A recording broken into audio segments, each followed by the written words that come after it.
After endless bumpy chicanes, cunning apexes and sweeping curves, Update 7.0 is flying out of the last corner onto the main straight.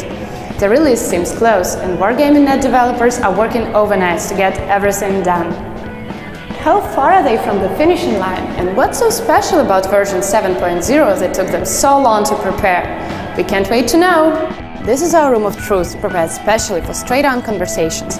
And this is where we will question our today's interrogees, Mikhail Zhivets and Vitaly Kukhta. They must be talking in multi-cluster technology right now. Update 7.0 is mostly about multi-cluster technology, as opposed to previous updates that mainly contained in-game content. The multi-cluster system is at a crucial point now because, during prime time, our servers are overloaded, which causes lagging and high latency issues.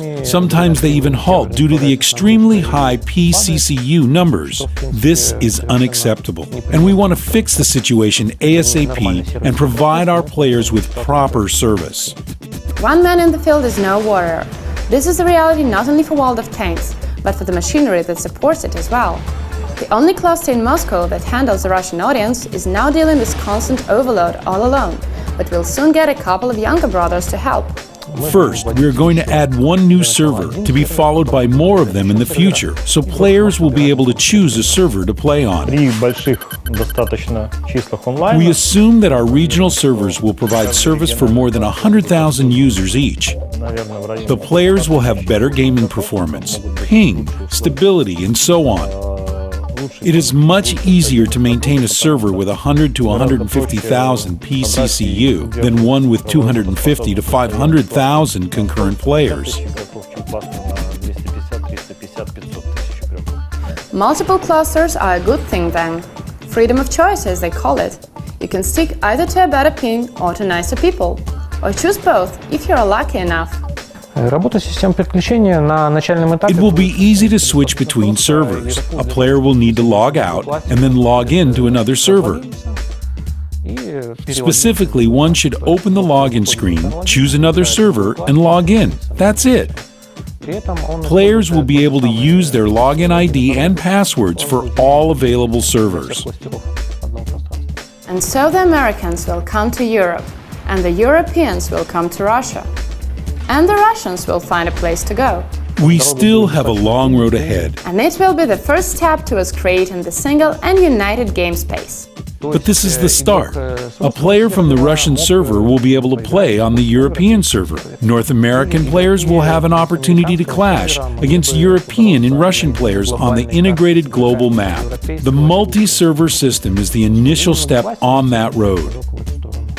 In the end, we will have a united global map with players all over the world involved into the ultimate conquest.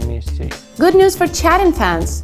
Even though the game will combine multiple servers, you'll still be able to spread the word among all the online players. Even those who are several clusters away from you. In-game chats, clan chat, and tank company chat will be shared for all servers in a server group.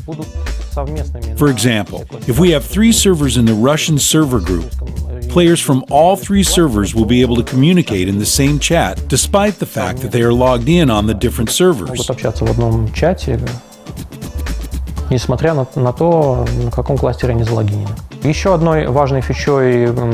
One more main feature of Update 7.0 is camouflage. The main difference from the user camo modifications with self-painting vehicles is that our camos will be visible to everyone in combat.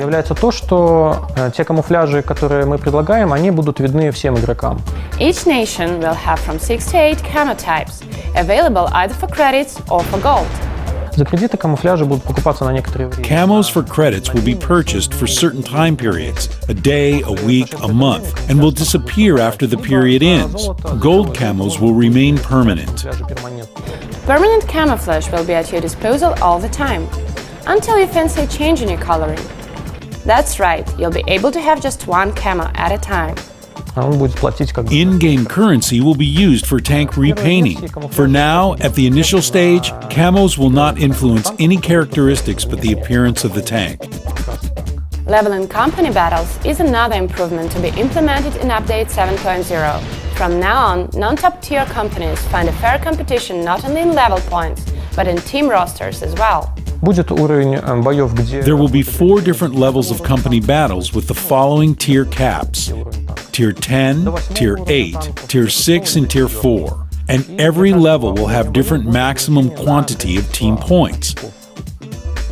Team points is the summary of tank tiers in one team. The minimap will get its upgrade too. Lots of various manipulations will become available.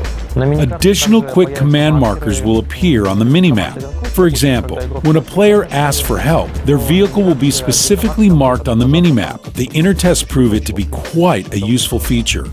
And there's more to it.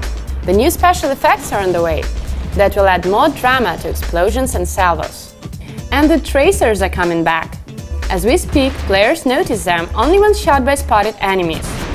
In 7.0, they're joining us again. First of all, tracers in a narrow sector about 15 degrees from the aiming spot will be visible for the aiming player. If a player aims the gun at some spot, a bush for example, where an enemy is supposed to be hiding, the player will see the enemy's tracers. Also, while in artillery mode, players will see tracers as well. If an SPG observes some area on the map with hidden enemies, the SPG driver will spot their tracers. Around 30 tanks will get an updated damage model, which is developed with regard to different armor peculiarities. And one more thing, you'll be able to fully adjust your mouse and make your tank controls more comfortable. We've been receiving requests from our players to enable additional mouse button mapping for quite some time, and the feature will be available in the upcoming update. To tweak your mouse controls, you'll need to install the drivers for your mouse, and its additional button customization will be added to the control settings. All this is coming along in update 7.0, so get prepared. See you soon. Пока-пока.